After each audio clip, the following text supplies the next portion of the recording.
मैंने अब तक जितनी भी किताबें पढ़ी हैं, उपनिषद पढ़े हैं, गीता पढ़ी हैं या कुछ भी कितनी भी फ़िलॉसफ़ीज़ को पढ़ा है, उन सब के बेस पे अगर मैं कंक्लूड करके बताने की कोशिश करूँगा मेरा खुद का एक्सपीरियंस, तो सब जिस चीज़ को समझाने की कोशिश कर रहे हैं वो ये है कि सब कुछ सिर्फ़ माइंड है। इंसान का दिमाग ही बाहर प्रकट हो रही इस पूरी दुनिया का एक मिरर है।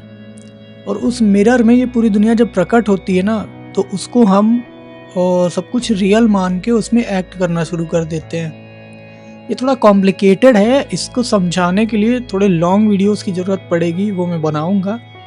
बट फ़िलहाल के लिए अगर हम माइंड की फंक्शनिंग को समझने की कोशिश करें तो वो ऐसे है कि माइंड में इस दुनिया से ही कोई ना कोई इन्फॉर्मेशन हमारे 5 सेंसेस के थ्रू अंदर जाती है, पाँचों इंद्रियों के थ्रू। और वो जब माइंड के पास पहुँचती है या ब्रेन में जाती है तो उसको माइंड रजिस्टर कर लेता है, एक जगह पे मेमोरी के फॉर्म में सेव कर लेता है। उसके बेस पे आगे चल के इंसान अपनी लाइफ में रिएक्ट करता है। कोई डिसीजन लेना होता है तो या तो पास्ट की किसी मेमोरी से एनालाइज करता है, मैच करके चेक करता है, और या फिर उसके माइंड में किसी तरह का फियर जनरेट हो जाता है फ्यूचर को लेके। वो भी एक मेमोरी ही है जो ट्रिगर होती रहती है। तो इंसान हमेशा अपने माइंड में ही जीता है और पास्ट और फ्यूचर की मेमोरी के कुछ ट्रिगर्स होते हैं, उन पे रिएक्ट करता रहता है। तो जो इंसान इस प्रोसेस को होते हुए देखता है कि माइंड में जो अभी विचार उठा है, उस विचार के अंदर जो डेटा भरा हुआ है वो फियर ड्रिवन है, लालच से भरा हुआ है, लोभ से, मोह से, या फिर हैप्पीनेस से, या किसी भी चीज़ से, किसी भी तरह के सब्जेक्ट से। जब कोई इंसान इस चीज़ को ऑब्ज़र्व करने लग जाता है, वो इंसान अपनी लाइफ में बिल्कुल स्टिल हो जाता है। उसे कोई चीज़ परेशान नहीं कर पाती है। अगर कोई प्रॉब्लम होगी वो उसका सॉल्यूशन ढूँढ लेगा, नहीं होगी तो उसको लेके परेशान नहीं होगा, और बिना वजह एक्ट करना बंद कर देगा लाइफ में।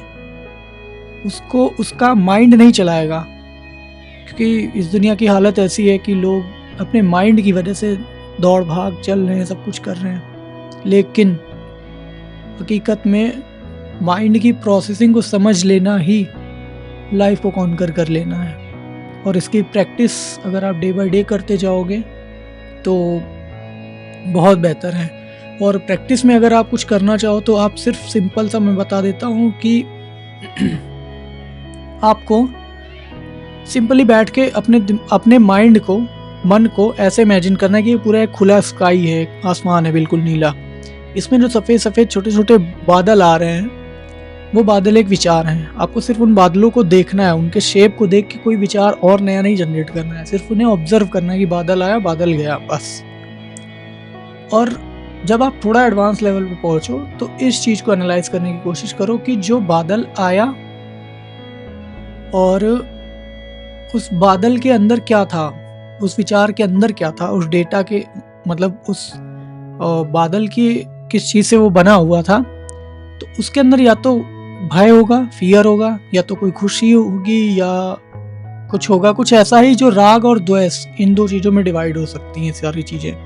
या तो एक्सट्रीम खुशी होगी तो राग जग गया, और अगर कोई फियर है या फ्यूचर को लेके कोई टेंशन है या कुछ है तो फियर, द्वेष, एंजाइटी, ये सारी चीज़ें।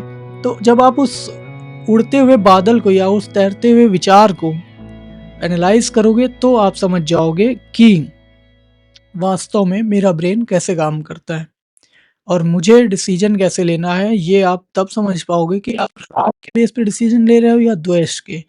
राग भी सही नहीं है, द्वेष भी सही नहीं है। इन दोनों के मध्य में समभाव में रह के आप लाइफ का कोई भी डिसीजन लो, कोई भी काम करो, सब अच्छा होने वाला है। ना किसी फियर में करो, ना किसी प्रेशर में करो, ना कैसे भी करो, और ना खुशी के मारे करो। ये सारी चीज़ें ट्रैप हैं। राग भी ट्रैप है, द्वेष भी ट्रैप है। तो जब आप इस तरह से अपने माइंड को स्टडी करोगे तो आप समझोगे कि कैसे मेरा माइंड काम करता है। और जब आप माइंड के काम करने को समझ जाओगे तो आपका माइंड आपसे काम नहीं करवाएगा, आप माइंड को यूज़ करके अपने काम करोगे। इन दोनों में बहुत फ़र्क है। इसलिए दुनिया जिस तरह से भी चलती चली जा रही है उससे मतलब मत रखो, अपने माइंड को ऑब्जर्व करो और देखो क्या ज़रूरी है, बस वही करो जितना काम का हो। और सबसे कमाल की बात, इन दोनों के बीच में, पास्ट और फ्यूचर के बीच में प्रेजेंट होता है, वहाँ पे आप अपनी एनर्जी पूरी फोकस करो, जिस भी काम को कर रहे हो उस पर 100% देने की कोशिश करो। और जब आप उस काम को करते टाइम 100% दे रहे होगे तो ना राग जगेगा ना द्वेष जगेगा, आप केवल सेटिस्फैक्शन में रहोगे बस। और इससे बेटर आई थिंक कोई स्टेट होती नहीं होगी कि आप प्रेजेंट मोमेंट में रह के किसी काम को करते जाओ बस।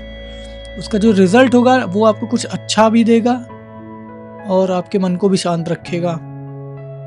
फिर उससे चाहे आपकी आजीविका चलती हो या कुछ भी चलता हो, एटलीस्ट आप अपने दिमाग की वजह से परेशान नहीं होंगे। आप अपने विल पावर के थ्रू कुछ ना कुछ क्रिएट कर रहे होगे, कुछ ना कुछ अच्छा कर रहे होगे बस। तो ऐसे ये प्रैक्टिस करके इस चीज़ को समझना है और डीपली। बाकी अगर कोई इन सारी चीज़ों से भी आगे कुछ चीज़ों को समझता हो तो मुझे नीचे लिख के बता सकता है, मैं उसके लिए भी रेडी हूँ कि मैं और क्या अच्छा सीख सकता हूँ, समझ सकता हूँ। तो थैंक यू।